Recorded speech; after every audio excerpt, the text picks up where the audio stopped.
সবাইকে স্বাগত। আপনারা যারা পরীক্ষা দিবেন আপনাদের পরীক্ষাটি লিখিত হবে। আমি আবারও বলতেছি, আপনারা যারা পরীক্ষা দিবেন আপনাদের পরীক্ষাটি লিখিত হবে। আপনাদের পরীক্ষার জন্য স্পেশাল একটি প্রশ্ন প্যাটার্ন নিয়ে এসেছি। ইনশাল্লাহ এই প্যাটার্ন থেকে 25 থেকে 30 নাম্বার অনায়াসে কমন পাবেন। শুধু ধৈর্য সহকারে সম্পূর্ণ ভিডিওটা দেখেন, আমি দেখিয়ে দিব কোন কোন বিষয়ে কোন কোন টপিক থেকে প্রশ্ন উত্তর আসবে, 100% হুবহুব কিভাবে কমন পাবেন, এই সকল তথ্য নিয়ে আজকে আলোচনা করব। আর বিশেষ করে বলে রাখি, আপনারা যারা পরীক্ষা দিবেন পরীক্ষার প্রশ্ন প্যাটার্ন যেমন থাকবে সেম প্যাটার্নে একদম শর্ট করে স্পেশাল শর্ট চূড়ান্ত সাজেশন তৈরি করা হয়েছে। সাজেশনটি নিতে স্ক্রিনে দেওয়া হোয়াটসঅ্যাপ নাম্বার রয়েছে, ইমো নাম্বার রয়েছে, দুটোর মধ্যে যে কোনো একটি মেসেজ করে সাজেশনটি সংগ্রহ করুন। সাজেশনের মূল্য মাত্র 100 টাকা। আমি বলি অবশ্যই যারা যারা পরীক্ষা দিবেন প্রত্যেকে সাজেশনটি সংগ্রহ করবেন। যারা চাকরির কারণে, কাজের কারণে অথবা পড়ালেখা একটু দুর্বল, প্রত্যেকে সাজেশনটি সংগ্রহ করবেন। ইনশাল্লাহ আপনারা পরীক্ষায় পাশ করবেন। আমি আবারও বলি, একদম শর্ট স্পেশাল চূড়ান্ত সাজেশন পাবেন। আমাদের সাজেশনটি পড়লেই যথেষ্ট। সাজেশনের বাইরে আপনাকে আর কিছুই পড়তে হবে না। আমি মূল কথায় চলে আসছি। প্রথমে থাকবে কি, এখানে প্রথমে থাকবে সাধারণ জ্ঞান। যেমন এখানে রয়েছে বিদ্রোহী কবিতার রুচিও থাকে, কাজী নজরুল ইসলাম। কতটা গুরুত্বপূর্ণ শুধু আপনারাই বুঝতেছেন।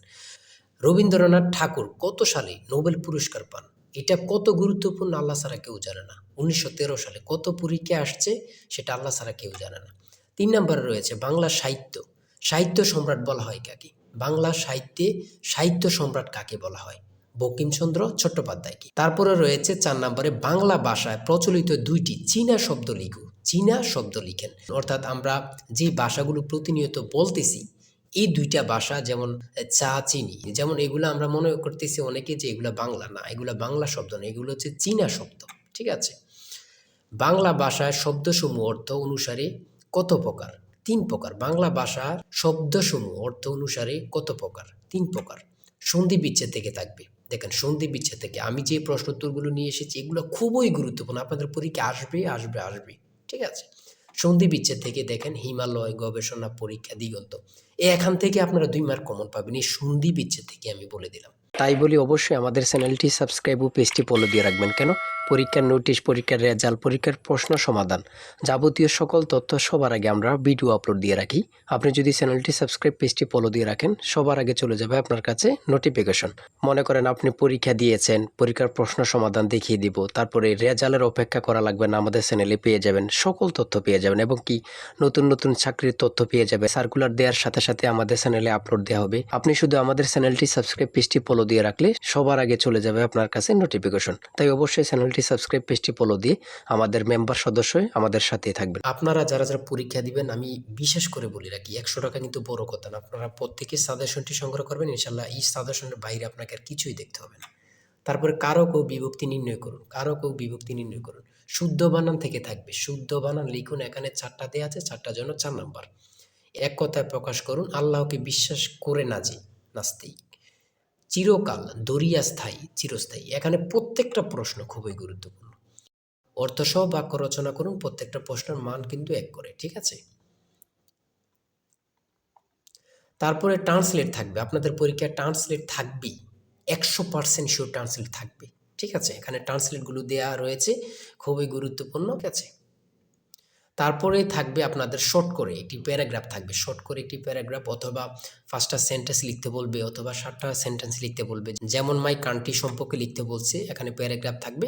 এই প্যারাগ্রাফটা পারলে আপনাদেরকে 5 নাম্বার দেওয়া হবে। ঠিক আছে। এখানে কিন্তু সমাধান সহ দেওয়া আছে, আর আমাদের প্রত্যেকটা প্রশ্নের সমাধান, ব্যাখ্যা ও সমাধান সহ পেয়ে যাবেন।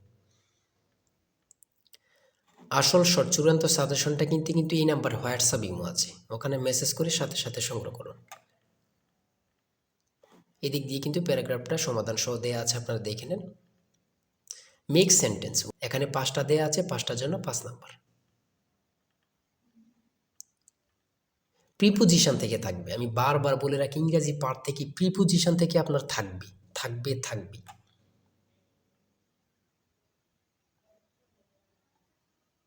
দেখেন, প্রত্যেকটা প্রশ্ন কিন্তু আমাদের খুবই গুরুত্বপূর্ণ। সিলিন্ডারের বিডিসি এবং টিডিসি বলতে কি বোঝায়? এই যে আমরা সিলিন্ডার ব্যবহার করি, এগুলো সম্পর্কে আসছে। ইঞ্জিন ঠান্ডা করার প্রক্রিয়া কত প্রকার ও কী কী? ইঞ্জিন ঠান্ডা করার প্রক্রিয়া কত প্রকার, কী কী? 2 প্রকার, একটা হচ্ছে বায়ু প্রবাহ আর একটা হচ্ছে তরল প্রবাহ। হ্যাঁ। তারপরে গণিত থেকে রয়েছে 35 লিটার অকটেন ও পেট্রোল মিশ্রণে পেট্রোল ও অকটেনের অনুপাত 4:3। এতে আর কত অকটেন মিশালে পেট্রোল ও অকটেনের অনুপাত 4:5 হবে। এখানে প্রত্যেকটা প্রশ্নের কিন্তু সমাধান সহ দেয়া আছে, ব্যাখ্যা সহকারে সমাধান সহ দেয়া আছে। জ্বালানি তেলের মূল্য 25% বৃদ্ধি পাওয়ায়, এই প্রশ্নটা কত পরীক্ষায় যে আসছে আল্লাহ ছাড়া কেউ জানে না। বৃদ্ধি পাওয়ায় তেলের ব্যবহার এমনভাবে কমানো হলো যেন তেল বাবদ ব্যয় বৃদ্ধি পেল না। গাড়ির মালিক তেলের ব্যবহার শতকরা কত কমালো? এখানে দেখছেন কতটা গুরুত্বপূর্ণ। এখানে কিন্তু সমাধান সহ দেওয়া আছে, আপনারা দেখে নিন। প্রত্যেকটা গণিত প্রশ্নের মান কিন্তু পাস করে, প্রত্যেকটা গণিত প্রশ্নের মান কিন্তু পাস করে, ঠিক আছে। 20 নম্বরে রয়েছে বাংলাদেশের দীর্ঘতম নদীর নাম কি? খুবই গুরুত্বপূর্ণ। বাংলাদেশের দীর্ঘতম নদীর নাম হচ্ছে পদ্মা। জনসংখ্যা বিবেচনায় মুসলিম বেশি, ক্ষুদ্রতম দেশ কোনটি? মালদ্বীপ। আপনাদের পরীক্ষায় এটা আসবে, যান বলে দিলাম। তারপরে এদিক দিয়ে রয়েছে 22 নম্বরে, কোন সুলতান 17 বার ভারত আক্রমণ করেন? কোন সুলতান 17 বার ভারত আক্রমণ করেন? এটা খুবই গুরুত্বপূর্ণ। সুলতান মাহমুদ। 60 গম্বুজ মসজিদ কোন জেলা অবস্থিত? বাগেরহাট। 60 গম্বুজ মসজিদ কোন জেলা অবস্থিত? বাগেরহাট। এই প্রশ্নটা কিন্তু চাকরির পরীক্ষা এখন অ্যাভেলেবেল আসতেছে, ঠিক আছে। বাংলাদেশ বিমানের স্লোগান কি? বাংলাদেশ বিমানের স্লোগান কি? আকাশে শান্তির নীড়, আকাশে শান্তির নীড়। গণচীনের প্রতিষ্ঠাতা কি? গণচীনের প্রতিষ্ঠাতা হচ্ছে মাও সেতুং, মাও সেতুং। আধুনিক মালয়েশিয়ার প্রতিষ্ঠাকে, আধুনিক মালয়েশিয়ার প্রতিষ্ঠাতাকে? Mahathir Mohamad, Mahathir Mohamad. BRTA, BRTA এর পূর্ণরূপ কি? Bangladesh road transport authority, Bangladesh road transport authority. পূর্ণরূপ থেকে আপনাদের প্রশ্ন উত্তর থাকবে, এটা ধরে নেন, ঠিক আছে, আমি বলে রাখি। তারপরে 29 নম্বরে রয়েছে বাংলাদেশের চিংড়ি সম্পদকে কি বলা হয়? হোয়াইট গোল্ড, যেটা সাদা সোনা। বাংলাদেশের চিংড়ি সম্পদকে কি বলা হয়? হোয়াইট গোল্ড, সাদা সোনা। এই প্রশ্নটি আপনাদের পরীক্ষা আসবে, যান বলে দিলাম। তারপরে 30 নম্বরে রয়েছে নীল নদের দেশ কোনটি? নীল নদের দেশ কোনটি? মিশর। নীল নদের দেশ কোনটি? মিশর। দুটি ইলেকট্রিক গাড়ির নাম বলো, দুটি ইলেকট্রিক গাড়ির নাম বলো। বাংলাদেশের রেলওয়ে কয়টি অঞ্চলে বিভক্ত? বাংলাদেশের রেলওয়ে কয়টি অঞ্চলে বিভক্ত? দুটি।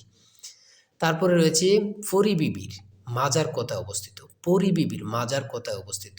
লালবাগ কেল্লা, ঢাকা। পরিবিবির মাজার কোথায় অবস্থিত? লালবাগ কেল্লা, ঢাকা।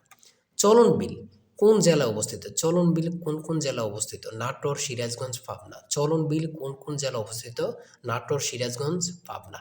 আমি বলি প্রশ্নটি আপনাদের পরীক্ষা আসবে। বাংলাদেশের রেলওয়ে কয়টি অঞ্চলে বিভক্ত? এটা কিন্তু গুরুত্বপূর্ণ।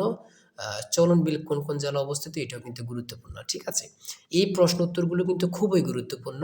আর আজকের ভিডিও এই পর্যন্তই। আপনারা যারা এখনও সাজেশনটি সংগ্রহ করেননি, দ্রুত এই নাম্বারে হোয়াটসঅ্যাপ ইমো আছে, চূড়ান্ত সাজেশন কিনতে হোয়াটসঅ্যাপ অথবা ইমোতে মেসেজ করুন। এই নাম্বারে হোয়াটসঅ্যাপ অথবা ইমো আছে, আপনারা প্রত্যেকে আমাদের সাজেশনটি সংগ্রহ করে ফেলুন। দ্রুত মেসেজ করে সাজেশনটি সংগ্রহ করে ফেলুন। ইনশাল্লাহ সাজেশনের বাইরে আপনাকে আর কিছুই পড়তে হবে না। আজকের ভিডিও এই পর্যন্ত। সবাই ভালো থাকবেন, সুস্থ থাকবেন। আল্লাহ হাফেজ।